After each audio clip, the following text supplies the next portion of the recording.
This week, the FBI announces a major sting inside the NBA. The government shutdown now entering a fourth week as Democrats begin to fracture on messaging. And President Trump renovates the White House. Naturally, not everyone is happy with it. These stories and much more straight ahead this week on The Lion Week in Review. Welcome into this week's edition of The Lion Week in Review. It's a weekly look at the culture, the courts, your state capitol, and your kids. I'm Chris Stigall. Let's meet the panel now. Some of the men and women behind the stories you read at readlion.com. Josh Mann is our managing editor. Michaela Estruth, a reporter on staff at The Lion, and Adam Wittenberg, the very same. Great journalists, both at The Lion. Panel, welcome in. And Josh, we get started with you. It looks like, at least in one race, a critical race that most of the country is watching as sort of a harbinger of things to come politically in Virginia, the kerfuffle of the AG candidate on the Democrat side that he's gotten into is taking its toll, perhaps. Yeah, it's been amazing to watch the past few weeks, and Jay Jones, Democrat candidate for AG there in Virginia. Most controversially, some text messages that he'd sent calling for, it seemed, the murder of a political opponent and the harming of his children was exposed. And he's still in the race, still doing okay. And he's actually promised to go after Trump if he's elected. Well, our reporter Maggie Little had a chance to ask the president over the weekend about that. And Trump said, he can join the long list of attorneys general that have been suing and losing. And he had some more words to say about Jay Jones, who he called an animal for what he did, and said somebody who's done that should be in prison. Trump also reiterated to the Lion that he wants to send the National Guard to San Francisco. And when we asked what other cities and sort of what is his timeline, he really didn't specify, but Trump definitely wants to continue to crack down on crime, and he's really not backing down from the threats of potential future AGs such as Jay Jones. Yeah, among likely voters, there's a new poll out from Suffolk University this morning as we record this, guys, that says in this race, the Republican, Mayeres, is now leading 46% to Jones 42%. That's pretty big, given, and I think the conventional wisdom has been that Democrats are going to run away with it, Michaela, in Virginia. I'm going to throw in for good measure while we're talking about it, not necessarily where you knew we were going, but have you heard about this guy named Graham Plattner? He is the Democrat in Maine. He's running in a four-way primary for the Democrat nomination to take on Susan Collins. He's admitted now to having a real Nazi emblem on his chest, tattooed on his chest, said it happened when he was drunk. He has since covered it up, and he's been taking his shirt off on podcasts to prove it. I mean, we're in a new world politically, Michaela. That's mind-blowing. I had not heard about that, but similar to what Trump told Maggie on Air Force One, that this should be unifying across political lines, that anyone using violent language and threatening family members should get everyone, all voters, no matter where they stand, riled up. I would say the same thing about that tattoo. There are people claiming that calling Trump a Nazi, and yet then someone running in the Democratic primary with a tattoo describing or affiliating himself with that is mind-blowing and should honestly make voters turn out and vote against him. It's always interesting what's considered disqualifying, Adam. Again, if you're threatening to kill people in private text messages, or you're truly, as the candidate claims, he was drunk when he did it, but still got the Nazi tattoo, owns it, said I did it, but has covered it up since. What's disqualifying these days, I guess?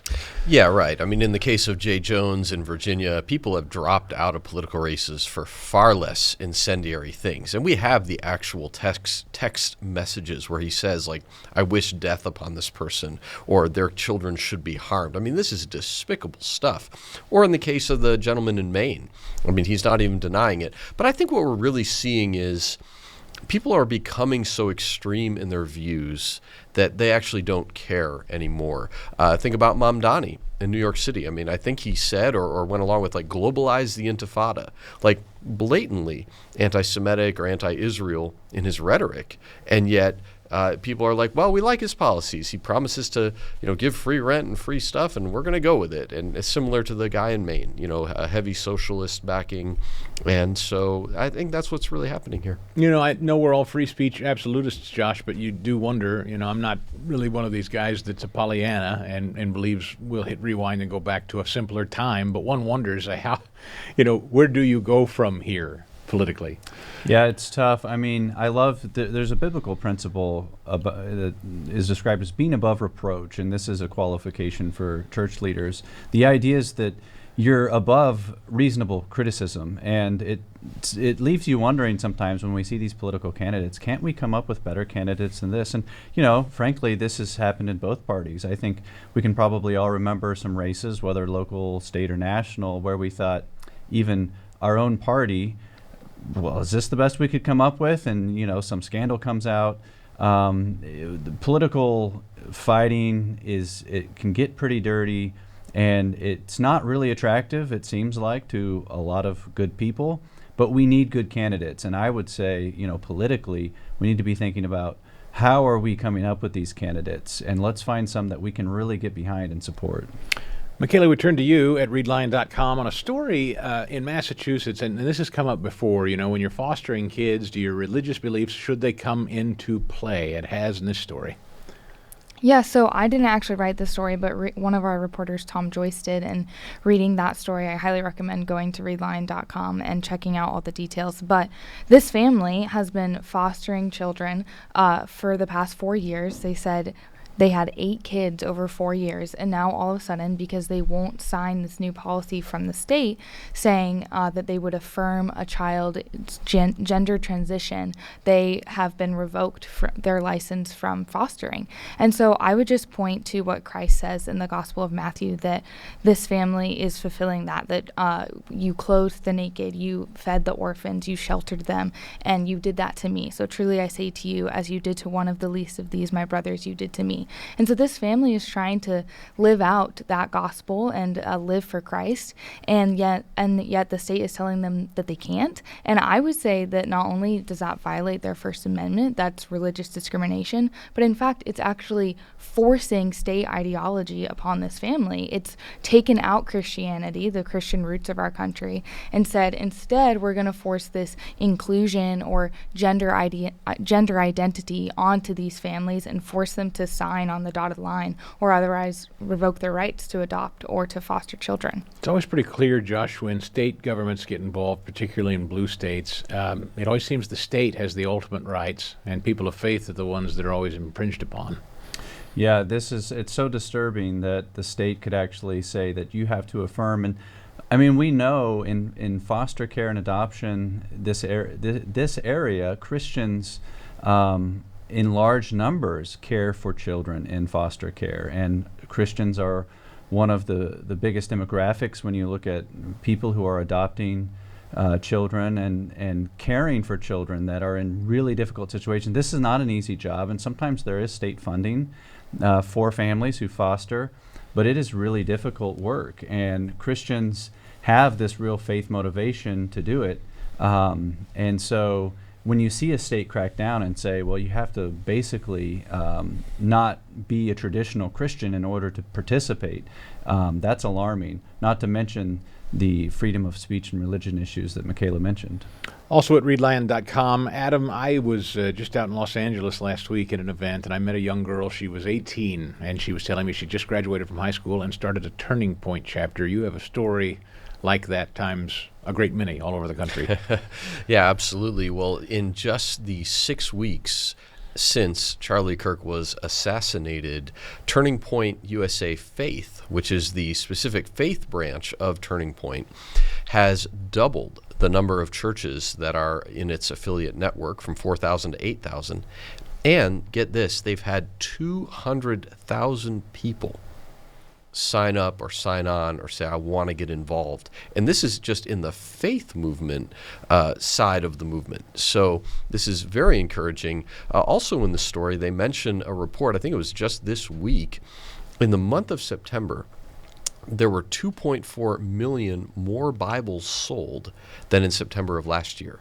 Now, we've done reports of Bible sales trending up, but that can almost certainly be attributed directly to the aftermath of Charlie Kirk's death, where churches have filled up, people are awakening, and I'm also happy to see churches stepping more into the political realm in a right spirit of grounding in freedom, American principles, and it's refreshing to see that happening. You know, we have a review from time to time. We talk about culture at readline.com. Josh, you've got a review of a book, and what Adam was talking about, maybe it dovetails nicely. The Turning Point Faith Chapters, that is bringing churches into the fold. That is something that I know Charlie Kirk believed in deeply, that churches were getting weak and that maybe we find ourselves politically in the state we're in because churches sort of backed away or backed out of that conversation. Yeah, we've got a book review up by Michael Ryan, our executive editor, Seeing the Supernatural. This is by Lee Strobel, who some in our audience might recognize as the author of The Case for Christ. Strobel was a journalist once upon a time, and he's sort of become known for writing books, taking a journalistic approach to faith questions. The book Case for Christ was about Jesus and his resurrection, his death and resurrection. This book is specifically about the supernatural. And let me just read you a line from Michael's story. He says, Strobel takes the reader along with him for absorbing interviews with scientific, scholarly, and scriptural experts who recount the now innumerable, heavily researched case studies across centuries of deathbed visions, near-death experiences, and other spiritual encounters that provide compelling, indeed stunning, evidence of the afterlife. And it comes at a time when Americans do seem, by and large, more open than they have been in the past 2 or 3 decades to the supernatural. And I would also just plug, there's another book, the definitive book on miracles, but it's over 1,200 pages, was written about 15 years ago. But there is no lack of evidence for miracles and people experiencing what is truly unexplainable. And so I think, I would encourage people to read the review and consider buying the book. Churches are starting to fill up. You're starting to hear the president invoke heaven quite a bit more lately, I've noticed. It's been a really interesting thing. You can feel God moving in all of it, I think. And Michaela, final story here at readline.com before we go to some of the other news of the day. And that's the smartphone, that little computer that we all carry around in our pocket. As parents, we have all had the debate about when you give your kids these things. You've got new details.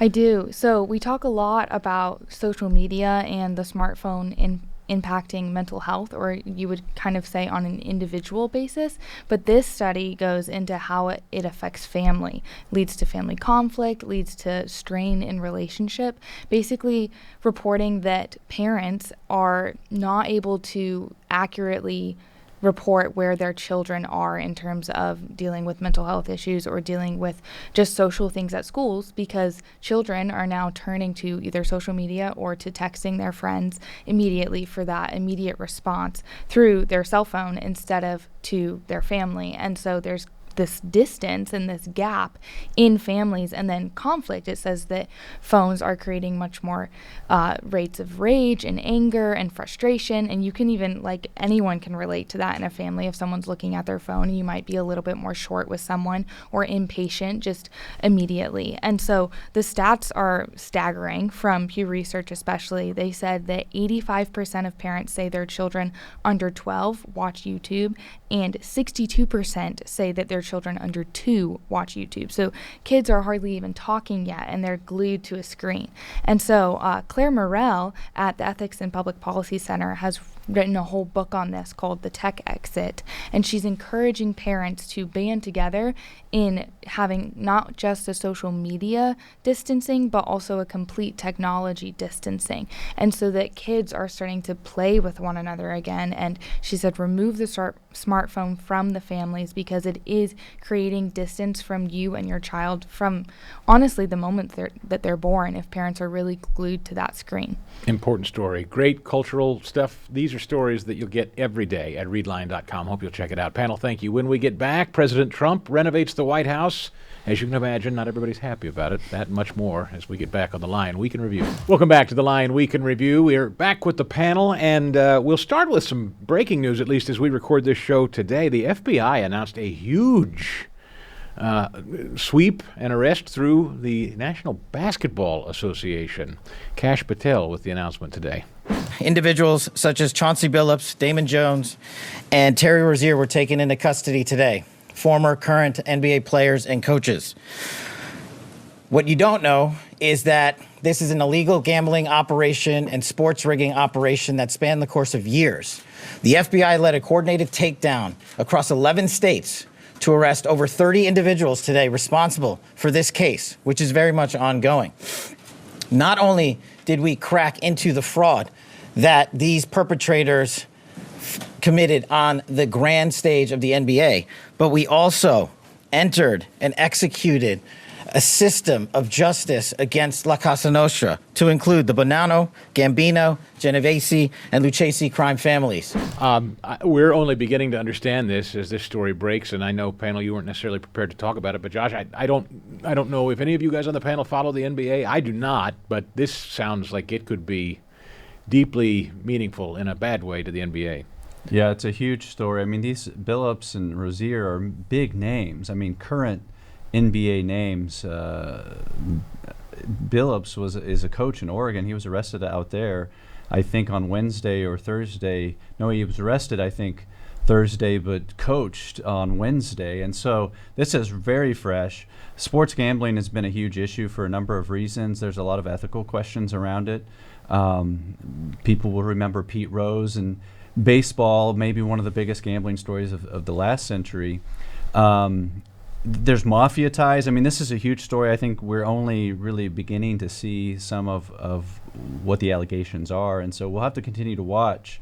But I think it's also a warning shot. I mean, I'm kind of wondering, the NBA is just beginning its season, so this is clearly coordinated to me by the FBI. Like, they want to really make a statement here that we're cracking down on this, I think, to probably prevent future gambling. Are we to interpret this, Josh, you think, to mean that there was chicanery with the game itself? Is that what you interpret? Or not? We can't make that statement. Well, yes. I mean, one of the allegations, for example, is that Rozier left a game after like 9 minutes, and he basically feigned an injury. But he had let a co-conspirator know, hey, I'm going to exit the game early. Because a lot of betting apparently is about how many stats a certain player will have, how effective their performance is. And so somebody can bet that somebody's not going to meet their average and make a lot of money if they know, well, he's actually going to leave the game after 9 minutes. And so that apparently happened on a couple of occasions. Wow. Well, we'll continue to follow that. I know you'll have plenty more to write about it at readlion.com. But let's turn to the other news of the week. The shutdown continues. We're into the third week, heading into well over a month, I think, by the time a lot of people hear this show. The number 2 Democrat in the House said something that Mike Johnson, the Speaker of the House, seized on, and they've been playing on a loop. You'll hear from her, as well as, interestingly, John Fetterman, who has a distinctly different take on it. Take a listen. I mean, shutdowns are terrible. And of course, there will be, families that are going to suffer. We take that responsibility very seriously. But it is one of the few leveraged times we have. 2 million Pennsylvanians depend on SNAP for to helping feed themselves and their family. 2 million. And now that's going to be suspended because our government is shut down. I can't ever vote for that kinds of mass food insecurity like that. And now I'm going to be a country over party guy. I'm always going to vote to pay our military over the party. I'm always going to vote to pay the Capitol Police here versus over the party. I'm always going to vote country over my party. And if I pay a price within my base, that's something I'm willing to do because I happen to believe it's very true. Catherine Clark is the name of that representative, the second leading Democrat in the House, who said, hey, we know families are hurting, but it's one of the few times we have some leverage. You heard John Fetterman, the Democrat in the Senate, say, I can't look at this as a point of leverage, Michaela. How do you think this shakes out for the Democrats? Well, it just seems very politically motivated. I mean, you think even to last week where the Democrats were talking about holding down the shutdown and continuing it until the No Kings protest and having that be trying to tie it to the government shutdown, even though they weren't really related at all. Actually, if you go into those were honestly scheduled before the shutdown happened. And so these Democrats are using it as political leverage, but they're not getting anywhere. Like, what is being negotiated besides just stalling? And then her just saying, okay, well, millions of families are suffering, but we're just going to continue to stall it in the House, and we're not going to help at all. I mean, the point of politics is to work together and to get to a negotiation. And so if they're not able to do that, the leverage is actually doing nothing. And Adam, here's what President Trump had to say about it from the Republican side of the aisle. Well, I think it's a shame that it's shut down because we have the greatest economy, as you were saying before. We have the greatest economy in the world right now, by far, the United States. We have almost 18, now it was 17, now it's $18 trillion being poured into our country, and it's no time for shutdowns. I don't think it's affecting what we're doing, but it's too bad for a lot of people. We have a lot of good people that aren't working right now that should be, and it's because the Democrats want to try and renegotiate a deal that they had negotiated. They want $1.5 trillion given to illegal immigrants who came into the country, and it's going to hurt the health care of citizens of our country that have been paying into it, that have been working hard for it, that really deserve it. So we're never going to do that. It's not going to happen. And I will tell you, there are a lot of good Democrats that really want to make a deal. And I think all we need is 5 Democrats because we have a great support on the Republican side. So I think we need 5 Democrats, and there are a lot of them that want to make a deal. So I think at some point, common sense will prevail. John Fetterman's one of them, Adam. You think the Democrats blink first? Well, I certainly hope so. I actually think it's not about the $1.5 trillion in healthcare for illegals. That's sort of the excuse. But it is pandering to the left-wing side of the base, trying to talk tough, look like they're standing up to Trump. And they've marched this out now, 3 weeks? So it does make you question, where are they going to give? Or are Republicans going to be able to maneuver enough successfully to stack up those votes, maybe pick off, 3-4 more reps? You got Fetterman or senators in this case. It will be interesting to see how it pans out. Meanwhile, the renovations to the White House. This has been a bone of big-time contention. At least the Democrats say that it is. President Trump has done a great deal to what's known as the East Wing. Most photos seem to suggest it's been almost entirely leveled, which has brought on a whole lot of reaction. We'll start with some of the Democrats' reaction to it. No, listen, there's a lot of history that has taken place in the East Wing, and it was just destroyed without any conversation in the American public, without any consent of Congress. It was absolutely illegal. And yeah, that visual is powerful because you are essentially watching the destruction of the rule of law happen as those walls come down.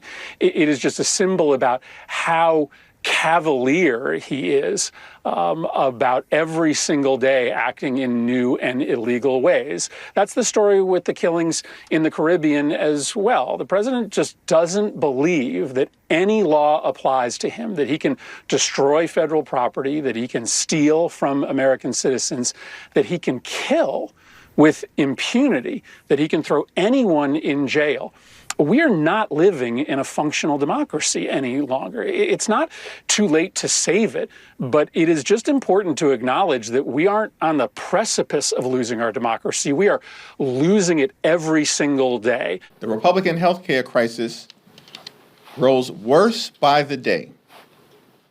And yet, Republicans remain on vacation for the 4th consecutive week. Donald Trump is once again preparing to fly out of the country. The East Wing of the White House is being demolished so that Donald Trump can construct a ballroom where he will be celebrated like a king. And at the same time, Trump is trying to rob taxpayers of $230 million to continue to line his pockets. Not even sure what that last part meant, Josh, but boy, Chris Murphy of Connecticut really made President Trump sound wicked, huh? Was that 2019? Because that is exactly the things that were being said in 2019. Democracy's at stake here. Actually, the New York Times today and one other mainstream paper I was reading talked about and reported on how it is legal, that actually Trump is within his legal right. There's an exception to kind of the historical landmark clause that federal buildings are subject to. And so Trump was not under a legal obligation to submit plans for this. He did talk about it already, so it's not completely out of the blue. But I can have some sympathy for those who say, you know what, maybe we don't want a president to just kind of on a whim destroy parts of the White House. But that's not what we're hearing Democrats complain about. We're actually seeing a lot of political wrangling and, again, just attempts to kind of leverage something. If you can get an excavator, a nice photo of an excavator tearing into part of the White House, I mean, that has a political play, and that's a card. And so a lot of what we're just seeing is this continued wrangling about whatever they can find to try to slow Trump down. Missouri Senator Josh Hawley responded to the criticism from Democrats this way. I hear all of a sudden from my liberal friends that they're very concerned about our history. Really, these are the same people who tore down every statue they could get their hands on in the last 4 years. Christopher Columbus, Thomas Jefferson, Theodore Roosevelt. They didn't have any concern for history then. Now all of a sudden they're like, oh, the facade of the East Wing is iconic. Oh, give me a break. I mean, give me a break. I just want a quick follow-up on that question. Your response to people who say that you haven't been transparent enough about this? I haven't been transparent? That some of your Really? critics feel it I've shown this to everybody that would listen. Third-rate reporters didn't see it because they didn't look. You're a third-rate reporter, always have been. So third-rate reporters didn't look, but anybody that asked, these pictures have been in newspapers. They've been all over the place, and we're very proud of it. It's gotten great reviews. It's gotten really great reviews. No third-rate reporters here on the line, but Michaela, your response to this, is this working out there in the public? People upset with the president over this? They're obviously upset, but I would say that one word, transparency, is something that I would use to describe President Trump's administration thus far. I mean, he's inviting new media in all the time. He's hosting press conferences. He's speaking with the media constantly. And I mean, even Maggie Little, our reporter, being on Air Force One and traveling with him over the weekend, he's willing to talk to the media. And so obviously he's the president of the United States. There are things that are confidential, but he's being as transparent as he can with the American people and with the media. And so I honestly like talking about these renovations. I think he's proud of them. And yeah, we should want to preserve our history, but look at his actions with the Smithsonian. He's trying to preserve our history. I don't think him updating the White House is tearing down history. And in fact, I would give him credit and the benefit of the doubt and say that he's probably going to fill that room with a lot of history. We are not too far from the Truman Library, Adam, and final thoughts on this. Harry Truman famously gutted the entirety of the White House and added that famous balcony that we all know today. Mm-hmm. Right. And I even saw another report that Obama did certain renovations to the White House. Nobody lifted a feather over that. And I want to say that this is a fight to control the narrative, and perspective is really everything. And one other thing is, where will these people be when the ballroom opens and it's beautiful and lauded and wonderful? They're going to want in. But of course, they will never take back what they said now because they're trying to control the narrative. About a 1,000-seat ballroom is what President Trump says he'll leave behind when it's all said and done. Panel, thank you. Another great week. We appreciate it. All of these stories and everything you need to know is always at readlion.com. When we get back, Faith and Freedom 250, a celebration of the coming 250th birthday of the nation, when the Lion Week in Review returns.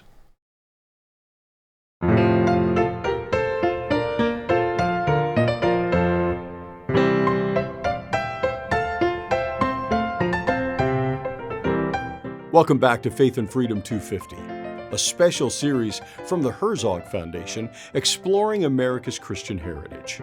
In the 1970s, a new movement began. Christian parents across the country rose up to reclaim responsibility for the education of their children, sparking an era of Christian schools and homeschooling that reshaped American life. During the 1960s, dramatic changes occurred at every level of American society. Every facet of our national heritage and every institution in the country seemed to be under attack. With an unpopular war raging halfway around the globe in Vietnam, riots across the country, and a series of political assassinations, our government and those in power were experiencing historically low approval ratings. Not only were national institutions under attack, local issues arose as well, especially in education. Time-honored traditions that had served generations of students stretching back before the founding of our great nation were being systemically banned by the federal courts. At the same time, the rise of secularism in schools was occurring at an alarming rate. In the attempt to change education in America, one thing was clear. The changes were resulting in lower student test scores and lower student literacy rates across the country. Physics teaches that every action has an equal and opposite reaction. This principle was clearly reflected in the movement that began in the 1970s and has continued to grow over the past 50 years. Court rulings of the early 1960s deeply upset many American parents. The proceedings began in 1962 with Engel versus Vitaly, which banned prayer in public schools, and continued with Abington School District versus Schempp 1 year later, which outlawed Bible readings and the Lord's Prayer in public schools. Parents viewed these decisions as far beyond the court's authority and believed that decisions about education should remain with the states and local school districts. These federal rulings were often seen as direct attacks on individual religious freedom. At the same time, public schools were increasingly teaching only evolution, with no mention of creation as an alternative theory.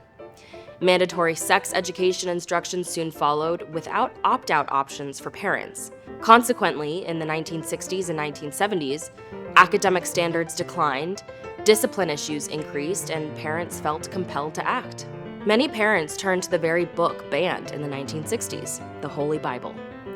Deuteronomy chapter 6 verses 6 through 9 clearly mandates that parents bear responsibility for educating their children. These commandments that I give you today are to be on your hearts. Impress them on your children. Talk about them when you sit at home and when you walk along the road, when you lie down and when you get up. Tie them as symbols on your hands and bind them on your foreheads. Write them on the doorframes of your houses and on your gates. Armed with these convictions, Christian parents took education into their own hands in two distinct and powerful ways. First, they established new Christian schools, often affiliated with local churches and administered by clergy and parents.